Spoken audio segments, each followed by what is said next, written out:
We have already covered the first one, which is mental placement. The second one is continuous placement.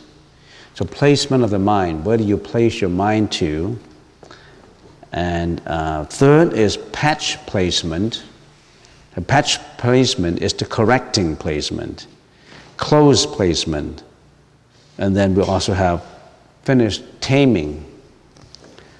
So from mental placement to continuous placement to patch placement to close placement to taming, they're all involved with the forefront 5 senses, the sensory organs, with the eyes, the ear, the nose, the tongue, and the body. In other words, when you're meditating, all these forefront senses, the 5 senses, they are interacting out to your environments. Your ears listen, your eyes see. So usually we say when you're meditating, you should really close your eyes, lightly close your eyes, but you still can see, there's still light coming through it. So all your 5 senses, sensory organs, still interact with the outer environments. For people who have been meditating for quite a while, they were able to control their senses. In other words, their senses may not be going wild because they can control them already. And now, after this taming, they come to the next one, which is pacification. Pacification is taming not just the 5 senses, but the mano consciousness. You have to know the 8 consciousnesses. When the eye interact with matter, matter being what can be visible by the eyes, there are molecules, there are protons and electrons and neutrons that may not be visible to eyes. But in this case, we're talking about forms that are visible to the eyes, including all colors, square, round, column, you name it, everything you can see. So when the eye corresponds to that, the matter, the eye consciousness is created. The problem is not with the form. Your mental afflictions arises not because of your environment, it's not because of the form. Form itself is senseless. When I see a lantern, the lantern has no emotions. My eyes have no emotions because they're matter, sensory organs. What has emotion in it? It's what is created has emotion, the consciousness. So in other words, don't blame the lantern. If you see a guy who is handsome, it arouses the sensuous in you, the sensuality in you, don't blame that guy. It's not that guy. It's not that pretty lady. When you go into a shop, you see something that you're greedy about, you see a diamond ring, and you want to steal it, you want to shoplift it. Don't blame the diamond ring. And don't blame your eyes. What do you have to blame? It's the consciousness, the visual consciousness that attach. So you have to know where the problem is. When your ears listen to sound, the auditory consciousness is created. Because of the auditory consciousness, it is created, mental affliction arises. What are these mental afflictions? I'll come to that. We have to analyze it bit by bit. So, when the ear interacts with sound, don't blame the sound.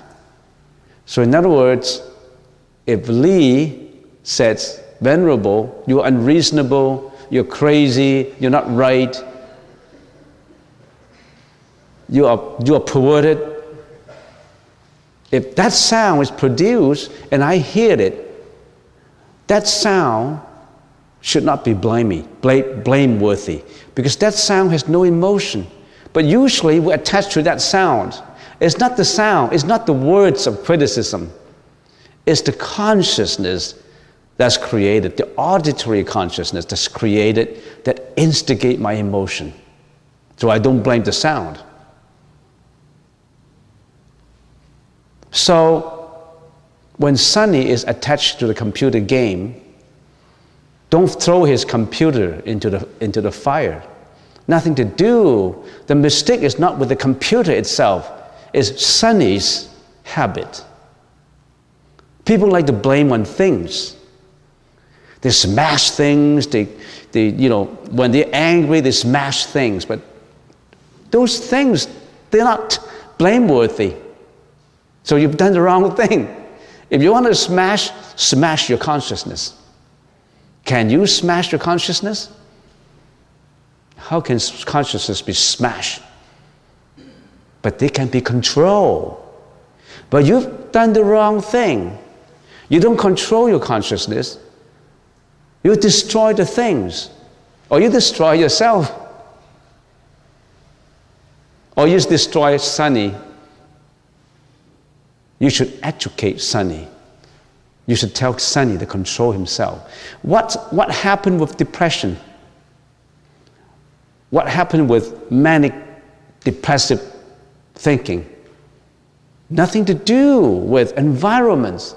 It's the consciousness that we have to deal with. So, ears correspond to sound. Nose interact with smell. The odor consciousness is created. Tongue corresponds to taste. The taste consciousness is created. Body corresponds to touch, tactile object. And the touch consciousness is created. Now, these five are the crude consciousnesses. And if you come to the taming, the first one is mental placement. Remember, the first one is mental placement. Second is continuous. Third is patch placement. Fourth is close placement. The fifth is taming placements. When you come to taming placements, you are able to control your forefront five sense organs already. You must be at that point that you can control this consciousness already. Talking about control, in other words, when a thought about matter is created, you will say, no, I'm not going to be led away by that. When I see a handsome guy, when I see a beautiful girl, I won't be led away by the sensuality thinking because I'm able to control my consciousness. When I listen to a piece of music, I won't be so attached that I'm carried away. Or when I listen to a criticism, an unreasonable criticism, I won't get mad because I won't be carried away. But I can put all these things under control. So you're up to taming already. Now, the next, which is the sixth stage of training yourself in samatha, is pacification. What is pacification? Pacification deals not just with the the front end consciousnesses. It deals with the mano consciousness, which is the sixth consciousness. We call it the mano consciousness. Or in the Sanskrit language, it's the mano vajnana. Now, the sixth consciousness is extremely powerful. The sixth consciousness is the mind that corresponds to all thoughts. That is the manager of the forefront five consciousnesses. In other words, if we're thinking about a shop, all those senses are in the forefront sales manager and this forefront salesman, and this sales manager is at the back controlling all these.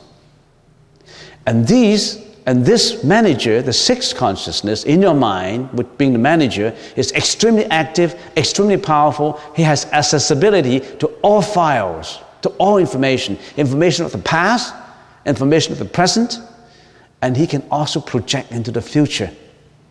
That's you, that's me, that's in our consciousness. That's the mano consciousness.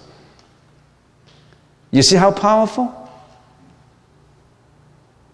Because the five consciousnesses, the salesman, They cannot reflect to the past.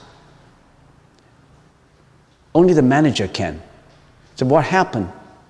When the consciousness is created, the manager reflects to the past. The problem comes when you reflect to the past because you have an abusive past. You have an unhappy past. You have a past that you don't want to think about. But that past is always haunting you, attacking you, creating troubles for you. That's how depression comes. When you have an abusive childhood, for example, that shadow always cast on your consciousness. You can't get away with it.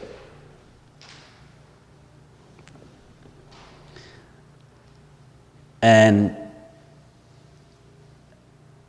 this sixth consciousness is reflecting to the past, always bringing out all this past energy and contemplate on it. And this past is always mistaken in a lot of cases. The past will involve many, many mental functions.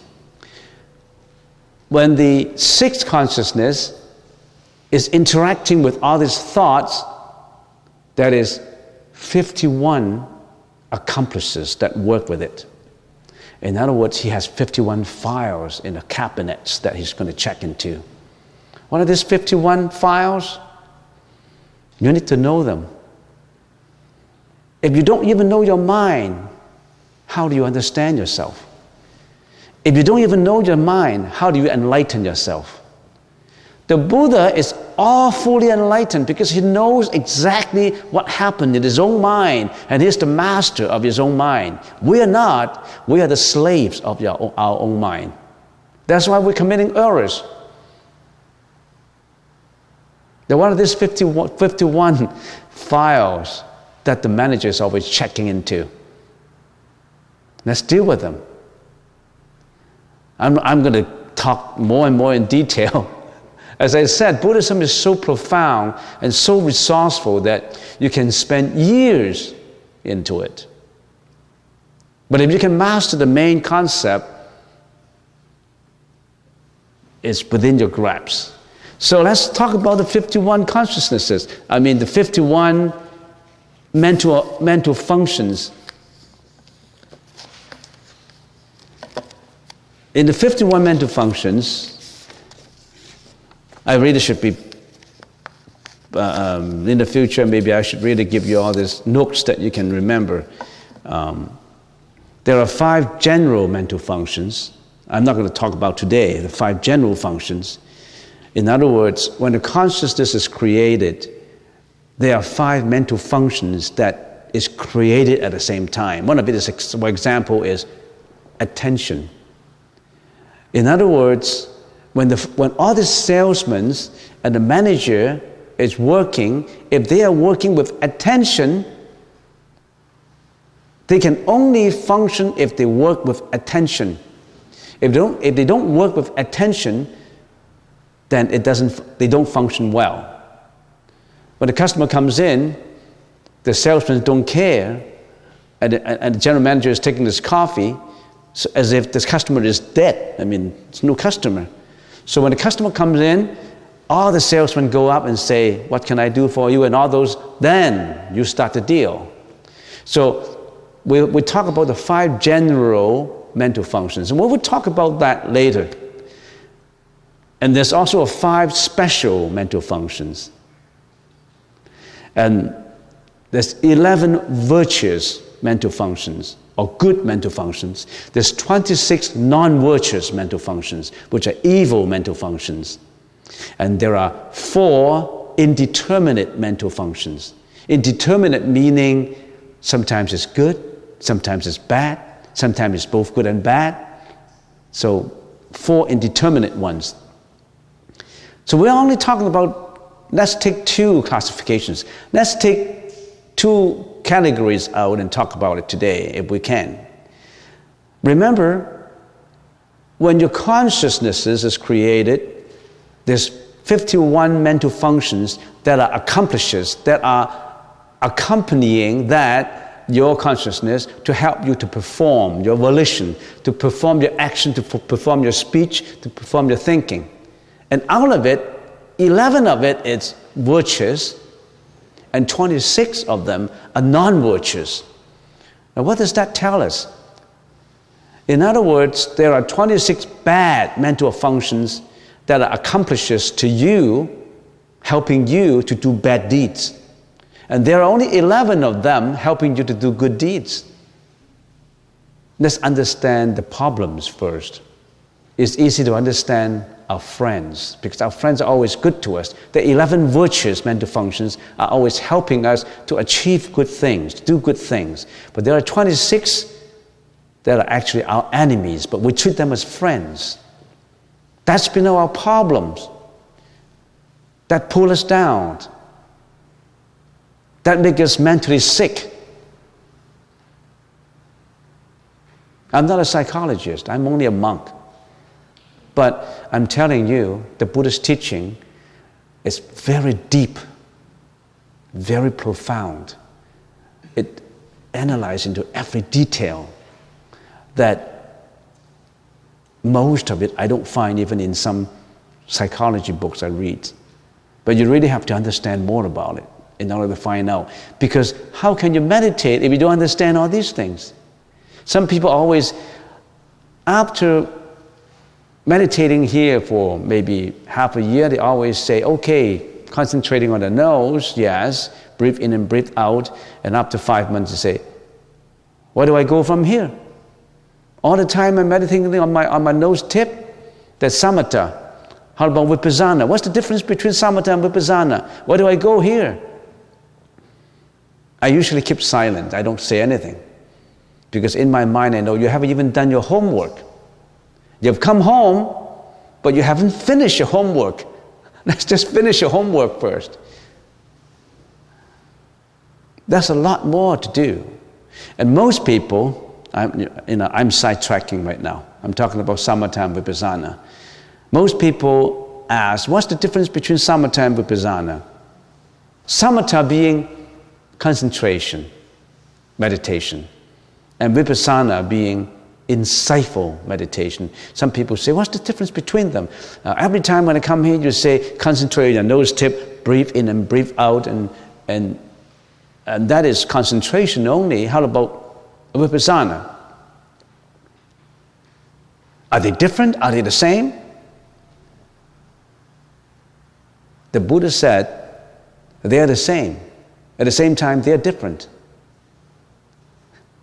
So why do you say they are the same, and why do you say they are the different? They are the same because it is still within the framework of your mentality. It's within the mind.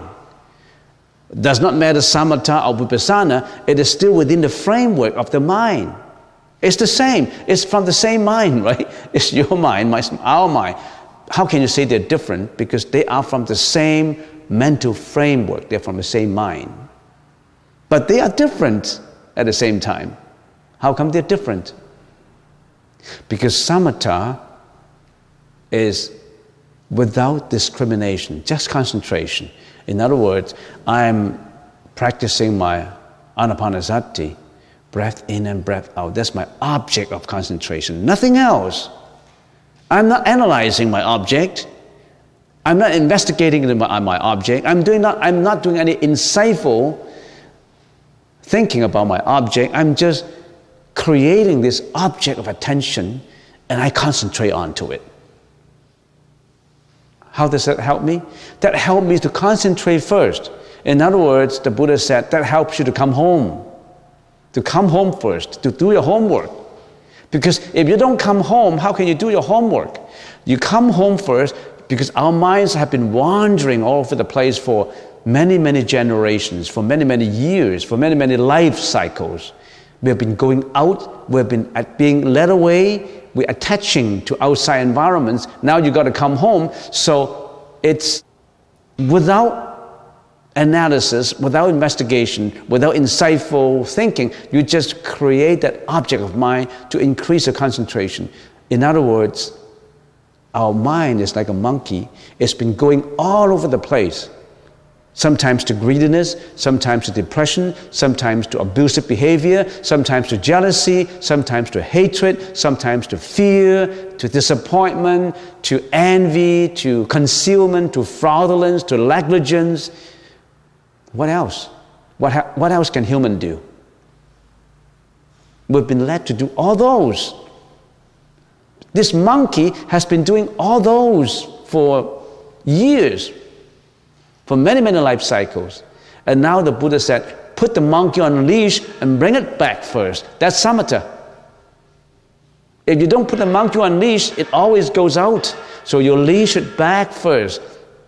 No, there's no insightful thinking, just leash it back. That's samatha. Bring it home first. If you don't come home, how can you be educated? If Sonny is always on the run, he's not coming home to you, your mom. He's not coming back to mom. How can mom educate Sonny? You got to bring Sonny back. Sonny, don't do any more roaming. You're not a gypsy anymore. Come home. Come home and listen to mom. Mom has to tell you something that you must listen to. You have to do this, you have to do that. Don't do bad things. So you really have to write a letter to Sonny saying, Sonny, it's time to come home. Don't do any more wrong behavior, no more wrong speech, no more wrong thinking, you got to come home. That's samatha. And then what happened when Sonny has come home? Then he started to do his homework. He started to have insight. He started to have analysis. He started to have investigation. He started to contemplate on impurities of the body, impurities of the mind. What makes our mind impure? What drives us to reincarnations? What is emptiness? What is impermanence? What is the Four Noble Truths, the Eightfold Path? What is the characteristics of dependencies? What is the characteristics of soul imagination of the mind? All these, you have an investigation and analysis. That's vipassana. All these cannot be done until Sonny has come home and sit down and exercise his insight. So that's the difference. Right now, some of our candidates in here, they are ready for vipassana. They're ready for vipassana. Maybe for beginners, you're not ready yet because your monkey hasn't come home. So some people here who've been here for about 8-9 years, it's time you should do your vipassana. But you may not have been successful yet in samatha, but it's good enough for you. Because if you're successful in samatha, probably you can meditate for 5 or 6 hours per day, non-stop, and you feel the repose of mind in you. Equanimity of the mind. If you can meditate for a few hours, and the more and more you meditate, the more and more you feel your mind reposeful, your mind is in equanimity, your mind is extremely joyful. That kind of joy you cannot obtain by using money to buy it. It's not a consumer item. You can't get it with money. I don't know what you call it. It's that joy in you, that's reposed in you, that equanimity in you that you can't use money to buy it. Money is not everything. That happiness in you, maybe I can say. If you meditate more and more and more, you find that every sitting is increasing you equanimity, repose of mind. You're getting the taste of samatha. If you cannot even meditate for 15 hours per day, how can you practice vipassana? So some of those old monks in the mountains, in the cave, they think they are ascetic practices. They think they are in hardship. You think they are poor. You think they are pitiful. They are in the mountain. I'm watching my TV. I'm going for parties. I'm having this and having that luxuries. And this monk in the mountain is meditating in the cave. That's poor, pitiful. That's terrible. But to that monk, he has that equanimity of mind that is so blissful, so happy, so joyful that you don't even know about it.